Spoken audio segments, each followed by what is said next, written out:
As $5 a gallon gas becomes the normal here in the USA, the question now is there a possibility that we could be paying $10 a gallon for gas here in 2022? We're going to talk about it right here in this video, talking about crude oil, talking about oil in general, and the news that most Americans are now paying $5 a gallon for gas.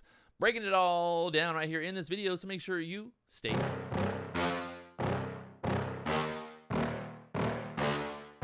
Yeah.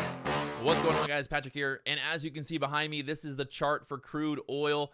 Look at this baby, just going to the moon. If you would have bought some, future contracts on crude oil back there in 2020, now the price of crude oil from the $10, $20, $30, $40, $50 level up to $120 per barrel of oil. Now, how does that affect the price of gas? Obviously, as oil becomes more expensive, so does gas, refining, and all that stuff going on. The big question now is what happens? Do we continue to move higher, or is there a chance that we kind of double top at this 130 level on oil, or does oil break above and go to $200 a barrel? There's also people that believe that the demand, as the price of oil continues to go higher, will start to come down.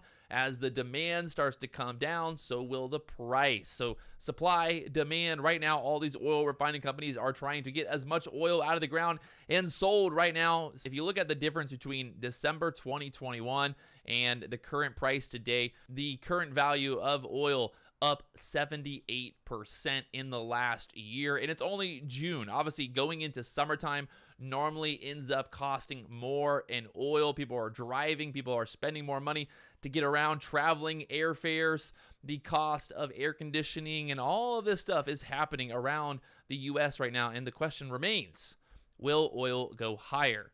Today, the headlines that US gasoline average price tops $5 per gallon in historic first. The price of U.S. gallon averaged more than $5 a gallon for the first time on Saturday. The national average price for regular unleaded gasoline is $5 a gallon on June 11th from $4.98 a day earlier. Biden has pulled on numerous levers to try to lower the price, including a record release of barrels from a U.S. strategic reserves, waivers on rules for producing summer gasoline, and leaning on major OPEC countries to boost output. Yet fuel prices have been surging around the world to a combination of rebounding demand, sanction on oil producer Russia after its invasion of Ukraine, and a squeeze on refining capacity. And then adjusting for inflation, the U.S. gasoline average is still approximately 8% below June 2008 highs, around $5.41 a gallon, according to the U.S. Energy Department figures. Consumer spending has so far remained resilient, even with inflation running at its highest level in more than 4 decades, with household balance sheets shored up by the pandemic relief programs.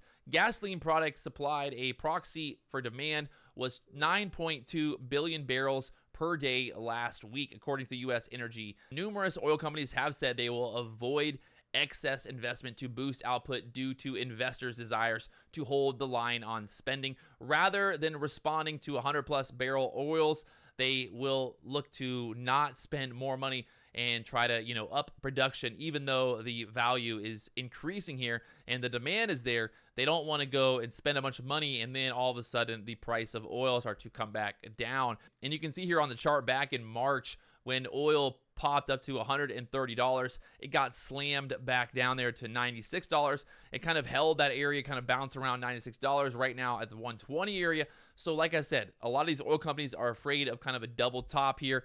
As the price continues to go higher, the demand will start to come back down, and then we could get a pullback here in oil, maybe pull back below $100, and they don't want to, end up spending a bunch of money thinking that this is going to go higher. So they're kind of playing this game right now. And like I said, with the price getting more and more expensive, the demand will start to go down because people just can't afford to go out and buy gas or, spend a bunch of money on gas. The actual demand for the amount of gas that people are buying is going to be lower because they're going to start to think like, hey, I can't afford to buy 20 gallons of gas. I'm only going to buy 10 gallons of gas, and then I'm not going to drive as much. I'm not going to fly, or I'm not going to do things based on the extreme price of gasoline. So people start to cut back, and then that obviously will reduce demand. I found this really good article here as well, talking about the overall influence of demand and supply for oil.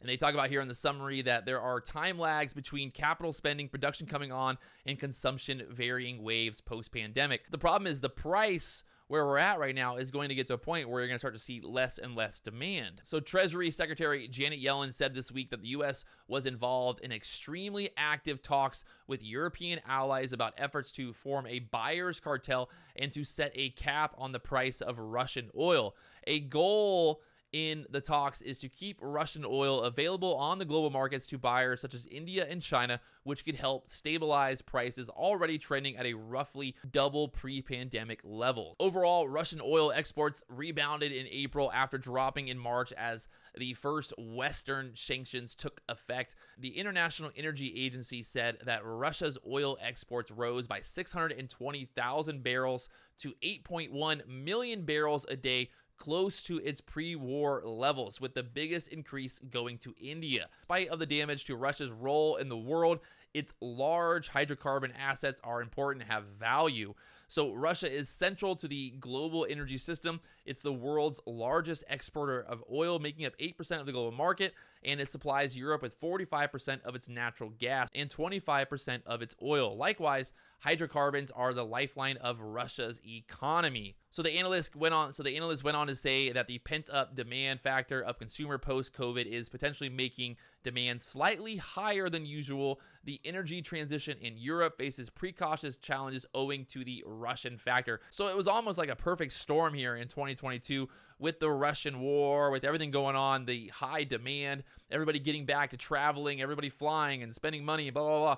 And now you have, inflation and all this stuff going on. So it really was like a perfect storm here for oil to go insane to valuation. And the analyst does go on to say that there is potential for higher prices and spikes, that they've seen $200 per barrel suggested. It's not out of the realm of possibilities, but it's really a moving target with many different factors, and obviously volatility is everywhere today. If you look here at the S&P 500, the SPY, on Friday, a major gap down. We have this overall trend. Thinking the SPY is going to get down here to the 380 level and find some support there at the 380 again.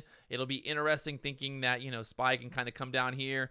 Maybe it goes lower, but still overall in this downward trend, and now we're getting to the bottom of this channel. I was hoping for a bigger move to the upside here for that kind of next leg down, but this could kind of end up going and then kind of bouncing off of this and trying to push back up there, depending on the numbers, depending on what's going on.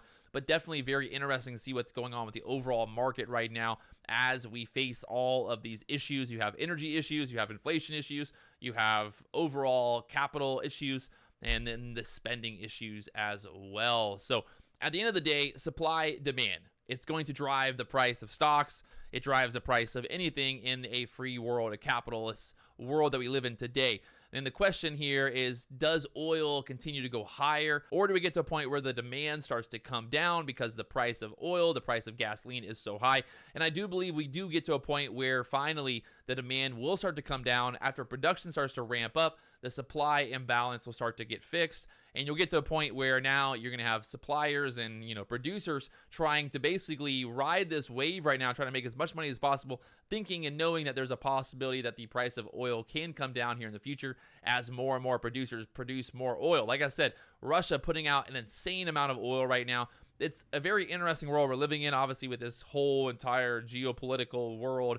It's no longer just like an economy of the U.S. It's basically this world economy, and we'll start to see what will happen here going forward. But I definitely agree with the logic that people will get to a point where if you think you have to buy, $100 worth of gas to be able to go to the beach or to be able to go on vacation, things like that, they're going to stop doing those things. They're going to only spend money on gas when they have to need it or they really need it. And it's going to kind of be this battle between, like, do you go out and drive an hour to go to the beach, or you stay home and not spend money on a bunch of gasoline because you need gasoline to drive to work during the week. So there's this battle, right? Demand, supply, demand.